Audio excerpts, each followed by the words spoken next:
Welcome back. Today we're exploring alternative therapies for chronic pain.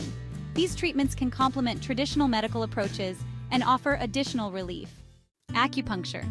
This ancient Chinese therapy involves inserting thin needles into specific points on the body. It can help reduce pain and improve overall health. Chiropractic care. Chiropractors use hands-on spinal manipulation to relieve pain and improve function. It's especially helpful for back pain.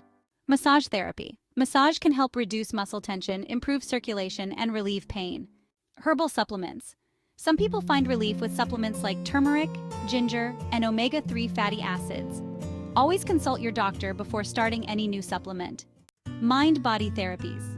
Techniques like meditation, biofeedback, and hypnosis can help manage pain by focusing on the connection between the mind and body.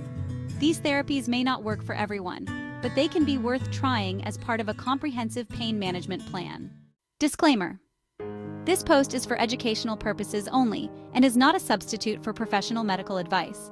Always consult with a healthcare provider for any health concerns you may have. If you found this post helpful, please click the like button and subscribe for more. Tomorrow we'll discuss how to create a personalized pain management plan.